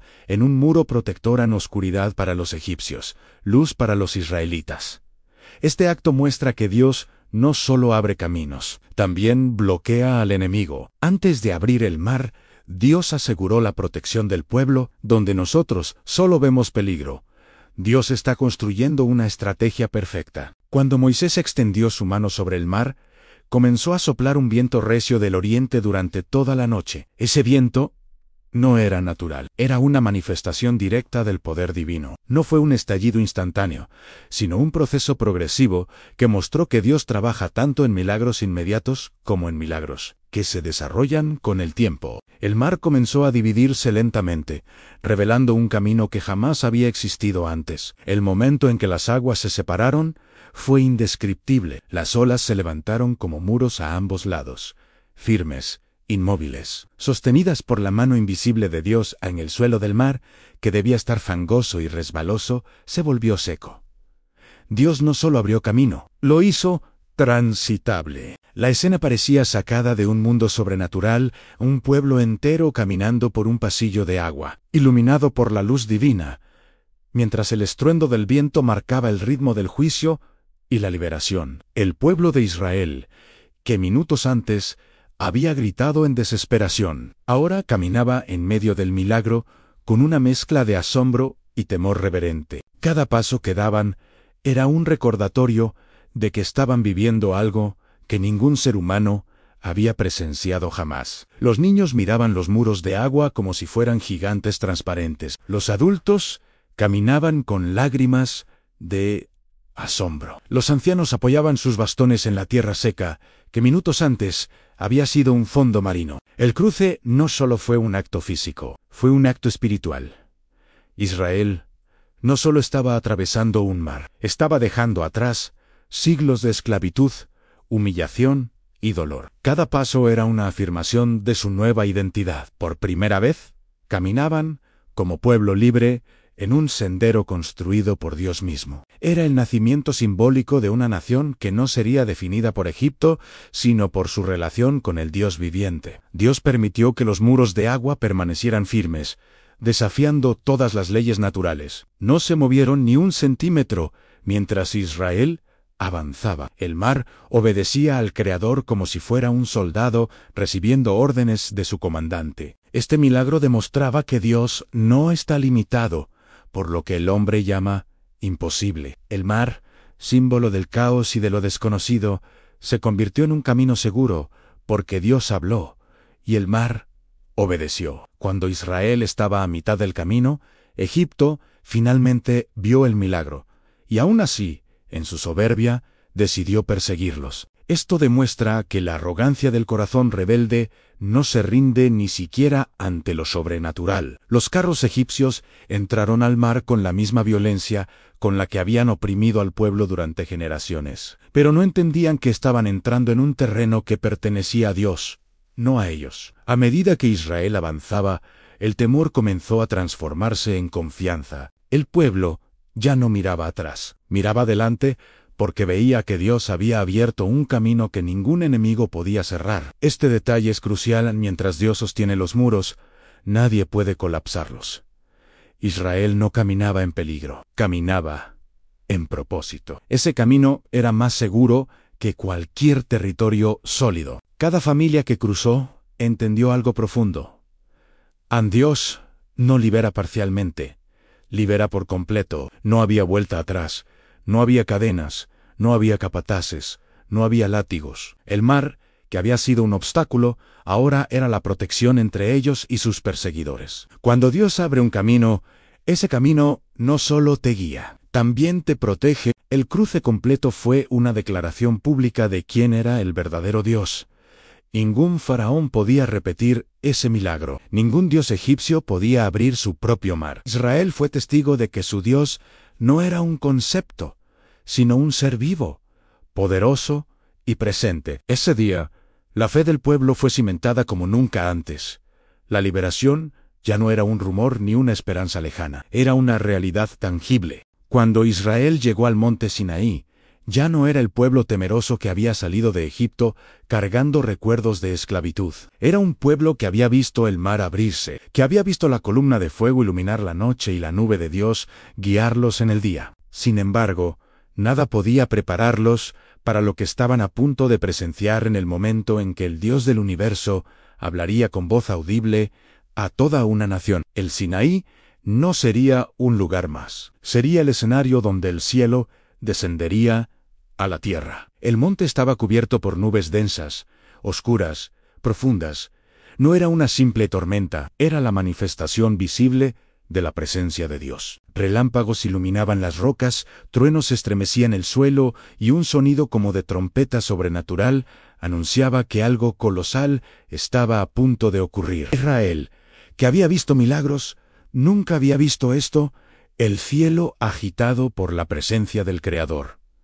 El monte entero temblaba como si estuviera vivo. Dios llamó a Moisés a la cima del monte y lo declaró un territorio santo. Moisés debía subir solo, porque este encuentro trascendía todo lo que el pueblo había experimentado. Dios no estaba llamando a un sacerdote, ni a un rey, ni a un profeta. Estaba llamando al hombre que había formado desde la zarza ardiente, el hombre que había aprendido a oír su voz en lo oculto. En aquel monte, su relación con Dios alcanzaría su punto más alto, pero antes de revelar su ley a Moisés, Dios quiso que la nación entera escuchara su voz. Era importante que Israel entendiera que la ley no provenía de un hombre, sino del mismo Dios que los había liberado. Por eso, cuando Dios comenzó a hablar, cada palabra se impregnó en la tierra, en las rocas, en el aire y en el espíritu del pueblo. El sonido era tan fuerte, tan profundo y tan glorioso, que Israel tembló de pies a cabeza. La primera declaración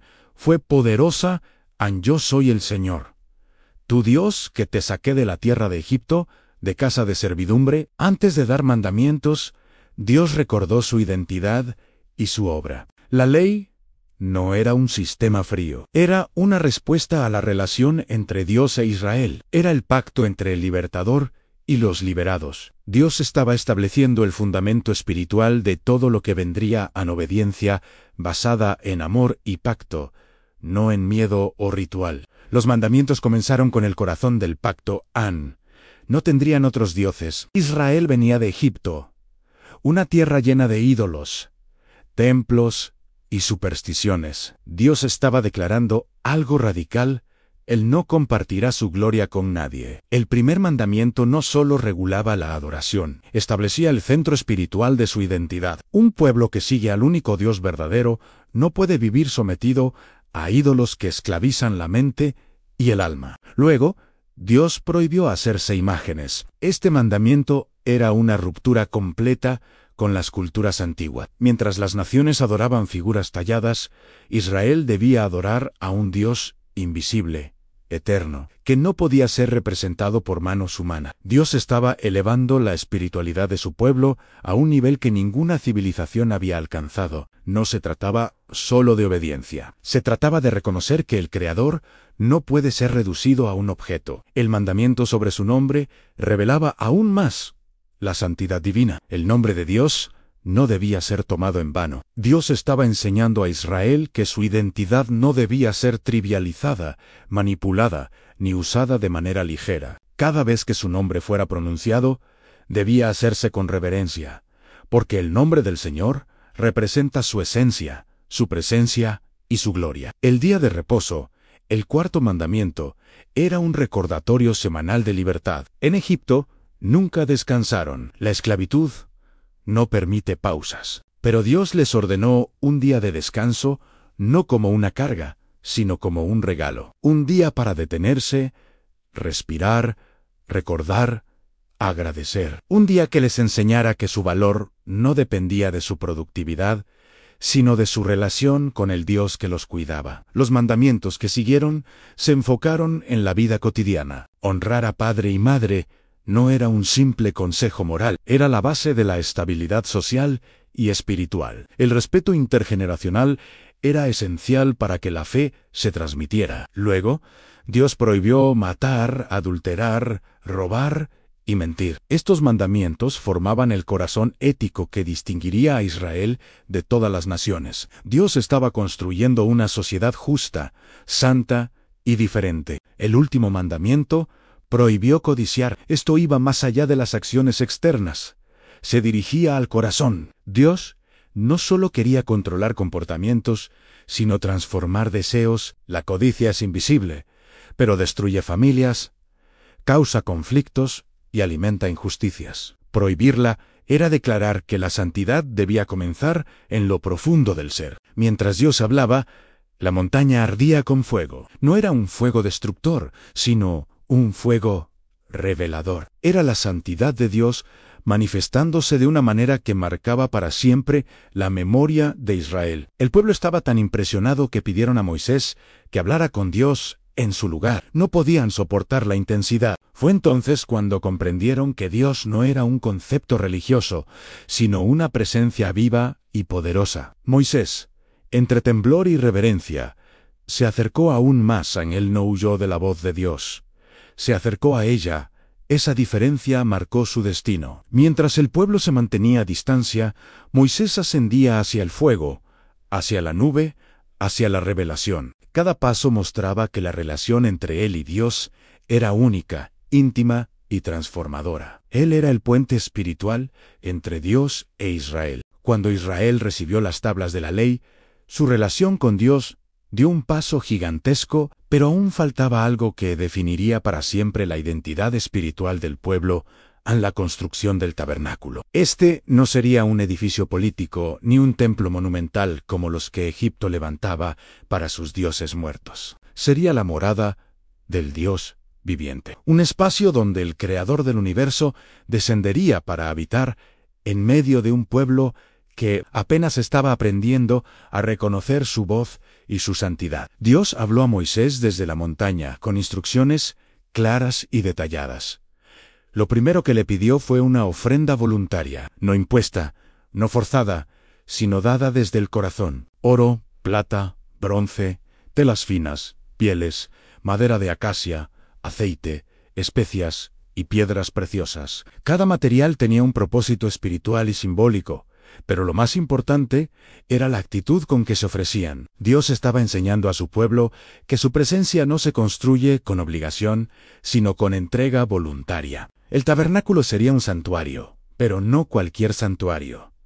Dios lo llamó su morada, su habitación, su tienda. Esto era algo revolucionario a diferencia de los dioses paganos, que se representaban con estatuas inmóviles en templos fríos. El Dios de Israel no se escondía detrás de una figura hecha por manos humanas. Él iba a caminar con su pueblo, a vivir entre ellos, a manifestarse en una tienda que se movería donde ellos se movieran. El tabernáculo era un mensaje vivo. Dios no es estático, es cercano. La frase clave que Dios pronunció fue: habitaré en medio de ellos. Esta declaración capturaba el corazón del pacto. Dios no solo los había liberado para que fueran libres, los había liberado para estar con ellos. La presencia divina sería la verdadera riqueza del pueblo. No eran las tierras prometidas, ni la libertad política, ni la victoria militar. Su mayor tesoro sería tener a Dios caminando junto a ellos. El tabernáculo era un símbolo de esa promesa hecha visible. Cada instrucción que Dios dio estaba cargada de significado espiritual. Nada en el tabernáculo sería improvisado. No habría creatividad humana reemplazando el diseño divino. Dios le dijo a Moisés: hazlo conforme al modelo que te mostraré. Es decir, el tabernáculo era una copia terrenal de una realidad celestial. Moisés no estaba construyendo una tienda, sino reflejando en la tierra un misterio que ya existía en el cielo. El santuario terrenal sería un espejo del santuario eterno. El arca del pacto sería el corazón del tabernáculo, el lugar donde reposaría la presencia divina. Allí se guardarían las tablas de la ley, símbolo del pacto eterno. El propiciatorio, la cubierta del arca con querubines, sería el lugar donde Dios hablaría con Moisés. En ese espacio se unirían dos realidades: el cielo representado por los querubines y la tierra representada por el arca. Era el punto donde la voz divina se escucharía de manera más clara. Era el corazón espiritual de Israel. Cada pieza del tabernáculo tenía un propósito: en el candelabro, para iluminar la mesa, para el pan de la proposición; el altar del incienso para simbolizar la oración; el lavacro para la purificación, y el altar del holocausto para el sacrificio. Todo apuntaba a una verdad central: la santidad de Dios requiere un camino de acercamiento, y ese camino debía ser respetado paso a paso. El tabernáculo enseñaba reverencia, orden, disciplina y adoración. Lo impresionante era que Dios no les pidió construir un palacio, sino una tienda portátil. Esto enseñaba algo profundo sobre la naturaleza divina en Dios. No estaba atado a un territorio ni a un lugar fijo. Él acompañaría a su pueblo en cada etapa del viaje. Cuando ellos acamparan, Él acamparía. Cuando ellos se movieran, Él se movería. El tabernáculo era la prueba de que Dios no es solo un Dios de montes altos, sino también un Dios de desiertos, caminatas, batallas y noches sin rumbo. El tabernáculo también era un acto pedagógico. Cada día, cada sacrificio, cada lámpara encendida y cada nube de incienso enseñaban acerca del carácter de Dios. Aprendería que acercarse a Dios implicaba respeto, pureza, obediencia y devoción. No podían entrar de cualquier manera ni con cualquier actitud. El tabernáculo formaba su espiritualidad colectiva, moldeando un pueblo que debía aprender a vivir en santidad. Moisés recibía cada instrucción como si fueran piedras preciosas. Él entendía que no estaba recibiendo un simple diseño arquitectónico, sino el mapa de la relación más sagrada que Israel tendría con su Dios. En el tabernáculo representaba no solo presencia, sino estructura espiritual. Dios estaba formando una cultura, un estilo de adoración, una identidad que los diferenciaría de todas las naciones. Lo maravilloso es que Dios pidió materiales que Israel había recibido de Egipto. Aquellos tesoros que los egipcios les entregaron en la noche del Éxodo no eran solo riqueza, eran provisión divina para construir su santuario. Dios transformó los símbolos de opresión en herramientas de adoración. Oro que había sido acumulado por siglos en manos de esclavistas, ahora sería usado para honrar al Dios libertador. Era un mensaje profundo.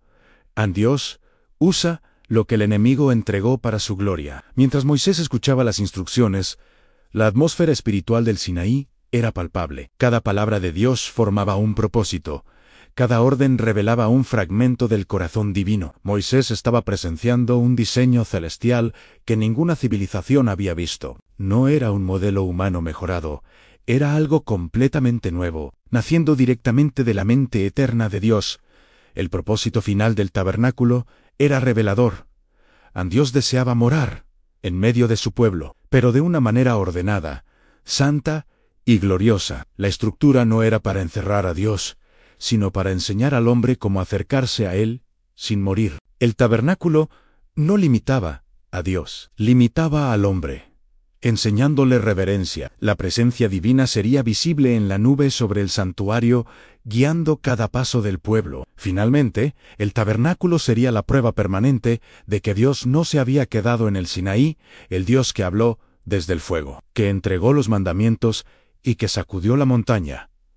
Ahora caminaría físicamente con su pueblo día tras día. No los guiaría desde lejos, sino desde en medio de su campamento. El tabernáculo era la confirmación de la mayo, era verdad espiritual del éxodo. Dios no solo libera, Dios permanece.